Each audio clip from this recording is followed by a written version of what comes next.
संसद में क्लियर कर दिया है ना। नहीं, भ्रम तो ये लोग फैला रहे हैं, भ्रम ये लोग फैला रहे हैं पसमानदा के लिए क्योंकि डिवाइड एंड रूल तो इन लोगों का जो है बुनियाद रहा है राजनीति का। तो सवाल है कि पसमानदा कहां से आ गया? अरे जब उसका रहेगा ही नहीं तब पसमानदा हो या कोई हो, उसके हित की बात कहां से आप सोच रहे हैं? वह तो संपत्ति उसकी रहेगी ही नहीं, आप तो सब कुछ छीनिएगा। जो भी मुस्लिमों के माने मस्जिद है, मदरसा है, जो वक्त की जो संपत्ति है, उसको सरकार जो है सो छीनने के लिए यह बिल लाई है और कुछ नहीं, उसको छीनने के लिए। और गलत करने वालों को आप तो इतना इसमें लिबरल हो गए हैं कि सजा भी जो है सो एकदम बेलेबुल धारा लगा दी है। तो आप गुमराह कर रहे हैं, हम नहीं गुमराह कर रहे हैं। गुमराह आप कर रहे हैं कि हाँ साहब पसमानदा के लिए कर रहे हैं, तो बेवा के लिए कर रहे हैं, तो अनाथ के लिए कर रहे हैं। अरे संपत्ति नहीं रहेगा, आप तो सारा संपत्ति आपने जो उसमें बना दिया है, अब तो सारा संपत्ति सरकार जो है तो जो है सो छीन लेगी। लेकिन चित्रंजन जी, आपने प्रेम शुक्ला जी की बात नहीं सुनी। वो कह रहे थे कि हमारी सरकार जब से केंद्र में है वक्फ की संपत्ति बढ़ी है, घटी नहीं है। या उनकी कृपा नहीं है राजीव जी, या उनकी कृपा नहीं है, या जो उनकी मजबूरी थी, इसीलिए तो यह जो संशोधन लाया गया है, इसीलिए तो यह संशोधन लाया गया है। आप यह बता दीजिए किसी भी धर्मों का जो न्यास है, ट्रस्ट है, बोर्ड है, उसमें दूसरे धर्म के किसी को मेंबर बनाया जाता है क्या? बता दीजिए किसी भी धर्म में। लेकिन इसमें गैर मुस्लिम मेंबर बनेगा, इसमें नॉमिनेट सरकार करेगी। वो लॉ एक्सपर्ट जरूरी नहीं है कि वह जो है सो मुसलमान हो। तो प्रेम शुक्ला जी, ठीक है चित्रंजन जी, प्रेम शुक्ला जी, जवाब तो आपको देना ही है, लेकिन एक सवाल साथ साथ में है कि क्या आपने कहीं उलझन में और मुश्किल में तो नहीं डाल दिया एलजेपीआर को और जेडीयू को? बिहार चुनाव से ठीक पहले वक्फ बिल पर समर्थन उन्होंने कर भी दिया है। हालांकि वो कह रहे हैं कि जिला स्तरीय और छोटे नेता हैं जो अभी थोड़ा सा नाराज भी हैं, उससे बहुत ज्यादा असर पड़ेगा नहीं, लेकिन फिर भी मुश्किल में आपने डाल दिया है। राजीव जी, श्रीमान चित्रंजन जी कह रहे हैं कि पसमानदा कहां से आए? अरे साहब, पसमानदा इस देश के मूल निवासी हैं, बाहर से मुगल आए थे, बाहर से तांता आए थे, जिनको जब पसमानदा रहते हैं। अब बीच में क्या बोल रहे हैं? बीच में क्यों बोल रहे हैं? बीच में क्यों बोल रहे हैं? चित्रंजन जी सुन लीजिए ना, वो बताएंगे ना कि पसमानदा के लिए क्या है उस बिल में, बताइए। पसमानदा यहाँ के हैं, उनको हक दिलाना हमारा जिम्मेदारी है और उनको हम हक दिलाकर रहेंगे। पसमानदा को हक मिलेगा और पसमानदा को हक मिलने की बात हुई, इसीलिए जो है जो, और अब आप जो है मुसलमानों में पिछड़ा और अगड़ा की बात होगी तो विभाजनकारी है, और हिंदुओं में इसका मतलब आप डिवाइड कर रहे थे इतने दिन तक। अरे भाई, मैं इनका बिंदुवार में इनका उत्तर दे रहा हूँ, बीच में क्यों चिल्ला रहे?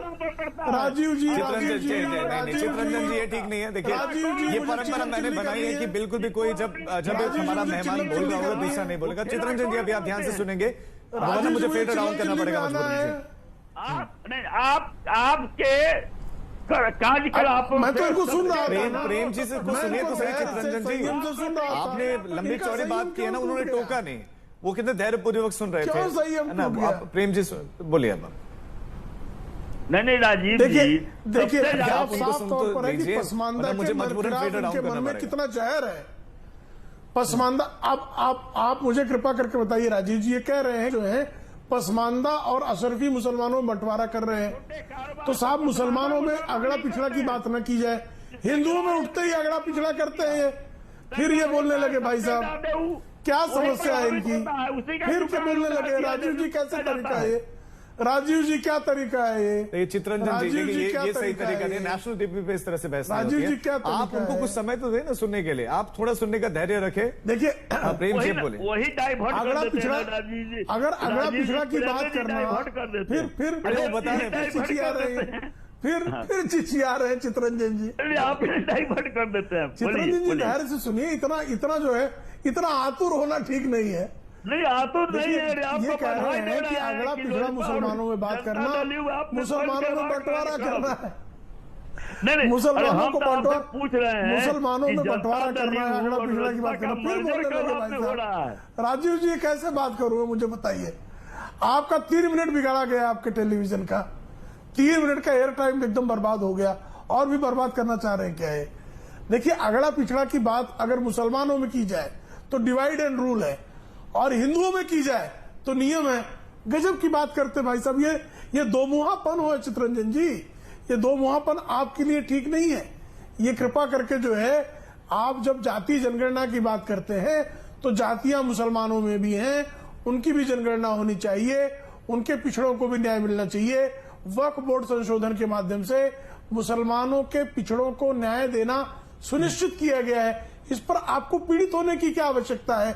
दूसरा, आप जो कह रहे हैं कि भाई मुसलमानों को जो 21 लाख एकड़ जमीन जो उनको आई वो हमारी कृपा से नहीं है, नहीं बिल्कुल है, हमारी कृपा से नहीं आई, आपकी कृपा से आई, क्योंकि आपने जो कानून 2013 में बनाया उसके कारण बिना कागज बिना बही आपने वक्फ ने जो कही वो जमीन कब्जा कर लिया।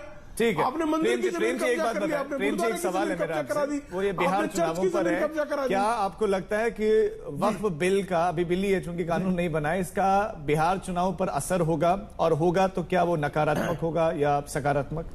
बहुत नहीं, सकारात्मक होगा, सकारात्मक होगा। पसमानदा समाज जो है एनडीए के पक्ष में खुलकर आएगा, मुस्लिम महिलाएं खुलकर आएंगी, और इस बार जो है मुसलमानों का वोट भी जो है, जो इंडिया अलायंस है उसको नहीं मिलेगा, इसलिए तो बेचैन नहीं है। इनको पता है कि जिस तरह से वक्फ बिल के माध्यम से गरीबों का कल्याण, कौशल विकास की योजनाएं, बेघरों के लिए घर देने की योजनाएं, वक्फ की संपत्तियों के सदुपयोग का जिस तरह से प्रावधान है और जो सरकार करने जा रही है, उसके कारण जिन्होंने लगातार मुसलमानों का शोषण किया, ऐसे लोगों से मुस्लिम समुदाय भाग खड़ा होगा, यही तो भय है इनका। ठीक है, ठीक है। अभिषेक जी, आपने मैंने कि जेडीयू ने जो सुझाव दिए थे वो सुझाव मान लेगा, अगर वो सुझाव मान लिए गए तो फिर आपके नेता नाराज क्यों रहे? सवाल ये है, और ये जो नाराजगी है ये बढ़ती क्यों चली जा रही है? कहां सब लोग मिलकर अपवाद को संवाद का कारण बना रहे हैं। कुछ जिला स्तरीय नेता, कुछ ऐसे नेता जिनको लगा कि भाई एक अपॉर्चुनिटी के रूप में है, शायद अभी इस्तीफा देंगे इस मुद्दे को लेकर तो मीडिया की सुर्खियां मिल पाएंगी, ऐसे 4-5 लोगों ने इस्तीफा दे दिया, जिसमें कुछ लोग तो हमारे दल के है ही नहीं, और इसी को एकदम आधार बनाकर प्रस्तुत किया जा रहा है कि हमारी पार्टी के मुस्लिम समाज, अकलियत समाज के नेता नाराज है।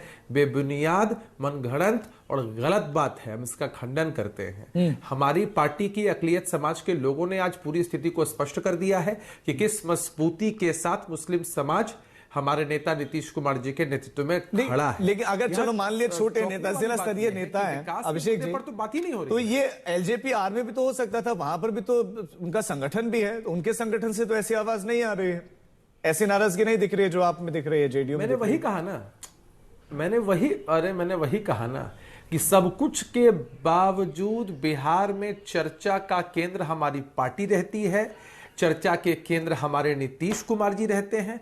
लोगों को लगता है कि इस तरह से उकसा करके भी इस तरह की घटना को अंजाम दे करके टीआरपी अगर मिल जाती है तो ले लेने दीजिए। अरे हमारी पार्टी उस विचारधारा में विश्वास रखती है जहां हम मंदिरों की भी घेराबंदी कराते हैं, कब्रिस्तानों की भी घेराबंदी कराते हैं, वोटरों की चिंता करते हैं, वोटों की चिंता कतई नहीं करते। कोई फैसला लेते हैं नीतीश जी के नेतृत्व में तो मजबूती से और सख्ती से लेते हैं, इस बात की चिंता नहीं करते हैं कि कौन क्या सोचेगा। और जरा देखिए ना कि इस आग में, इस कृत्रिम आग में बना करके घी का काम वो लोग कर रहे हैं जिनको इतना तक ज्ञान नहीं है कि संसद से पारित कोई बिल, कोई कानून अगर है तो उसको सीधा उठाएंगे, अपने घर के डस्टबिन में फेंक देंगे। बिल्ली की एक एक्टिविटी बड़ी मजेदार होती है। बिल्ली जब चोरी से दूध पी रही होती है तो अपनी आंखों को मूंद लेती है, इस भ्रम में जीती है कि कोई उसको नहीं देख रहा है। तेजस्वी जी भी कमोवेश वैसे ही कर रहे हैं कि उस बिल को उठाएंगे, कूड़ेदान में डाल देंगे और बिल समाप्त हो जाएगा पूरी तरीके से। खुशफहमी में उनको जीना है, जीने दीजिए, क्या फर्क पड़ता है। ठीक है, चित्ररंजन जी से 20 सेकंड में इसका जवाब देंगे, फिर उसके बाद मैं अरविंद जी के पास जाऊंगा। मुझे बात करनी है, राजीव जी 20 सेकंड। हाँ, चित्ररंजन जी से पॉइंट टू पॉइंट जवाब, पॉइंट टू पॉइंट। राजीव जी, अभिषेक जी 2 सवाल उठाए कि नीतीश जी की लोग चर्चा करता है। नीतीश जी की कहाँ चर्चा होती है? अब तो नीतीश जी की कोई चर्चा ही नहीं होती है। चर्चा तो 2005 से सत्ता में है। अरे तब से आप भी नीतीश कुमार जी का ही नाम ले रहे हैं। नीतीश कुमार जी ऐसे हैं, नीतीश कुमार जी वैसे हैं, अभी तो नीतीश जी का ही नाम ले रहे हैं ना। नहीं, क्यों सुनेंगे? इससे पहले नहीं, अरे इससे पहले मैंने बोला तो आप डिस्टर्ब कर रहे थे, और अब आपने मेरे नेता पर आक्षेप लगाया है। सुन लीजिए चित्तरंजन जी, अरे लालू जी की तो चर्चा इसलिए करनी पड़ती है, बिहार के काले इतिहास के जवाब दे।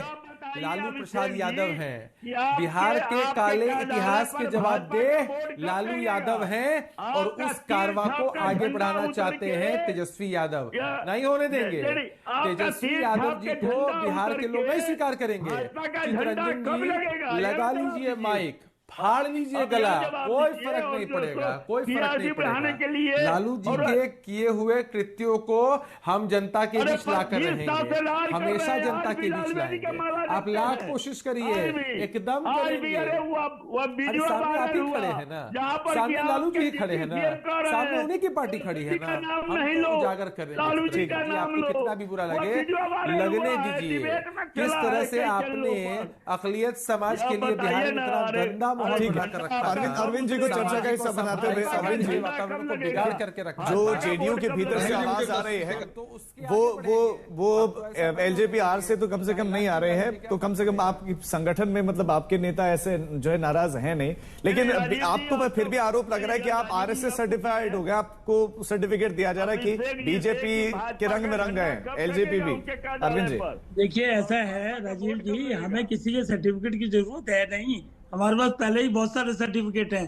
स्वर्गीय रामविलास पासवान जी 50-55 साल की राजनीति रही है और कहीं किसी तरह का क्लॉट नहीं आया है, और ये एस्टेब्लिश ऑन रिकॉर्ड है कि जब जब वक्त आया हम लोग अब माइनॉरिटी के साथ खड़े होते हैं, संविधान के साथ खड़े होते हैं, स्टैंड देते हैं, और यही अब क्या हो गया? बोले जा रहे आप लोग समझदार आदमी हैं। चित्तरंजन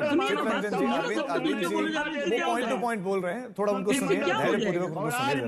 नहीं, हम ये कह रहे हैं, सिंपल सी बात है, हाथ कंगन को आरसी क्या, पढ़े लिखे को फारसी क्या। अभी 3-4 महीने में चीजें सामने आ जाएंगी, चीजें रेगुलेट होंगी, भ्रष्टाचार हटेगा, वक्फ के जो डिस्प्यूट है वो कम होंगे, और प्रोसेस बिल्कुल क्लीन कर दिया है, जैसे रेवेन्यू रिकॉर्ड का हम लोगों ने किया है, पूरे देश में किया कि नहीं किया। खाता भाई प्रॉपर्टी के कार्ड बन गए, खेतों की जमीनों के कार्ड बन गए हैं, तो अब डिस्प्यूट धीरे धीरे कम होंगे और ये मनमानी लेकिन बिहार चुनावों में मुस्लिम रहेंगे आपके साथ? बिल्कुल, मुस्लिम बाकायदा साथ हैं, उनको समझ आ जाएगी कि हाँ हम लोग कह रहे हैं वो सही है। हम लोग मिसगाइड करने में यकीन नहीं रखते। डेवलपमेंट की बात करें, चाहे महिला बिल की बात हो, चाहे जीएसटी की बात हो, चाहे कॉर्पोरेट लॉ की, भाई ये तो बड़ा डिस्टर्ब कर रहे हैं। इनके पास कोई मटेरियल नहीं है मेरे ख्याल से, इसीलिए ये बोले जा रहे हैं फालतू। कोई मतलब नहीं है, किसी चीज का कोई सिर पैर नहीं है इनके पास। चित्तरंजन जी ऐसे धारा बोलने से आपकी बात आएगी नहीं, तो एक एक करके ना आपके पास भी तो आ रहा हूं। ऐसा नहीं कि मैं समय नहीं दे रहा हूं, समय तो पूरा दे रहा हूं, तो उनको उनका समय दीजिए। 20 सेकंड में अपनी बात कंप्लीट कीजिए अरविंद जी। नहीं, हम सिर्फ इतनी सी बात कह रहे हैं कि इनके पास कोई मेरिट्स नहीं है। वक्त एक्ट में अब जो अमेंडमेंट किए उसमें क्या कमियां है उस पर ये बात नहीं करते हैं। ये सिंपल इधर उधर बात करेंगे और डराने की कोशिश करेंगे, लेकिन हम उनके जो एक्ट में हमने भलाई के काम किए हैं, जो ठीक करने का, मिसमैनेजमेंट को दूर करने का काम किया, वो सब बताएंगे और सारी चीजें 2 महीने में सामने आ जाएंगी। किसी चीज का कहीं कोई नहीं, हमारे नेता साफ, नियत साफ और काम करने का तरीका साफ। अतुल जी, चिराग पासवान ने भी ये कहा कि आप संसद के तमाम नेताओं की स्पीच उठा दीजिए, विपक्ष के नेताओं की, कि सब भावनात्मक मुद्दों पर बात कर रहे थे, फैक्चुअली तर्कों पर बात बहुत कम नेताओं ने की। बस इसको एक ही शेर में बताता हूं, बर्बाद गुलिस्ता करने के लिए एक ही उल्लू काफी था। यहां तो हर शाख पे उल्लू बैठा है। राजीव जी सोचो अंजाम गुलिस्ता क्या होगा। सेक्शन टू सेक्शन बात की है और मैंने क्लॉज वाइज बात की है, इसका किसी ने जवाब नहीं दिया। आज ही ऑर्गेनाइजर नहीं, बीच में चर्चा जान आपको शोभा नहीं देता, चर्चा जान शोभा नहीं देता, आपको शोभा नहीं देता बीच में बोलना। अभी देखिए आज टेलीग्राफ की न्यूज है, आज टेलीग्राफ की न्यूज है, आज टेलीग्राफ की न्यूज है, टेलीग्राफ की न्यूज में ये कहा गया है कि ऑर्गेनाइजर आप समझदार आदमी हैं, लेकिन इस तरह की बातें ना करिए। अगर आपके पास कोई मेरिट है कोई चीज बताइए, कैसे इस बात में इतना गड़बड़ है, कैसे इसमें कोई दिक्कत है वो बताइए। You are a respected person, मंदिरों की उसको भी डर है, आपको बात रखने का तरीका आना चाहिए। अरविंद जी, अतुल जी, ये उल्लू इत्यादि ये शब्दों का हम समर्थन नहीं करते हैं। आप प्लीज अपनी बात पॉइंट टू पॉइंट रखिए, ठीक है। नीतीश कुमार, चिराग पासवान, नीतीश कुमार, चंद्रबाबू नायडू, ये सब लैंड लूटमार के जो गैंग में है शामिल हो चुके हैं। आज ही ऑर्गेनाइजर में लिख के आया है, इस तरह की बातें नहीं है, की लैंड को भी टारगेट किया जाएगा। इस तरह की बातें मैं नहीं सुन पाऊंगा। ऑर्गेनाइजर को लेकर लूटमार गैंग हो गया, ये लूट ही रहे हैं। महाराष्ट्र इसका सबसे बड़ा उदाहरण है, मंदिरों की लैंड लूट रहे और मठों से कैसे कमीशन लिया ये भी है। तो ये अपने दोस्तों को देने के लिए, धन्ना सेठों को देने के लिए लैंड खाली करवा रहे हैं। आदिवासियों की लैंड जिस तरह से छत्तीसगढ़ में खाली हो रही ना, पूरा हसदेव जंगल तोड़ दिया, 60,000 पेड़ तोड़ दिए। अतुल जी, आपकी आशंका नहीं है? आप इंतजार तो कीजिए, अभी कानून बनने तो दीजिए, उसको लागू तो होने दीजिए, फिर आप देखिए तो सही। अब हो गया, अब क्या बचा है? राष्ट्रपति जी साइन नहीं करेंगे ऐसा लगता है? ये कोई तमिलनाडु से आया बिल थोड़ी है कि राष्ट्रपति जी वापस भेज देंगे। ये कोई, जब महाराष्ट्र में महाविकास आघाड़ी की सरकार थी और महिलाओं की सुरक्षा का शक्ति बिल था, जो अभी तक उन्होंने पास नहीं किया, क्योंकि महाविकास आघाड़ी ने वो बिल पास किया था महिलाओं को सुरक्षा देने के लिए। ये बिल तो इन्होंने पास किया, बीजेपी ने। 100 का साइन हो जाएगा, उसमें क्या है?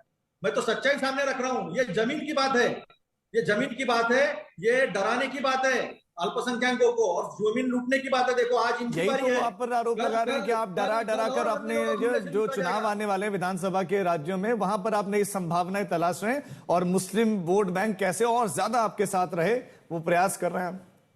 ये देखिए, हमने किसान बिल का जब विरोध किया तब तो भी चुनाव नहीं था। किसान बिल की वापस लिया, 12 महीने में पास कर दिया था। विरोध किया था, 400 से 240 पे आए, इसलिए डिबेट हुई राजीव जी। नहीं तो डिबेट भी नहीं होती, सच्चाई लोगों के सामने है। अभी अरविंद चचा कुछ भी कह ले, लेकिन जो डिबेट हुई है, गोगोई जी ने जो बात रखी है, इमरान प्रताप रेड्डी ने जो बात रखी है, गूंज रही है सब जगह, गूंज रही है। और कौन कौन झूठ बोला है एक ही बात, एक ही फ्रेम में। अमित शाह जी कहते हैं, ये बताइए कि फिर सीए पर क्या आपने झूठ बोला था? सीए पर जो विपक्ष कह रहा था वो सब तो कुछ हुआ नहीं। क्या सीए पर तो इतना बड़ा प्रोटेस्ट हुआ था, आप लोगों ने इतना बड़ा प्रोटेस्ट किया, तो सीए पर वही तो संसद में भी कहा गृह मंत्री ने कि आप सीए को लेकर भी तो प्रोटेस्ट कर रहे थे।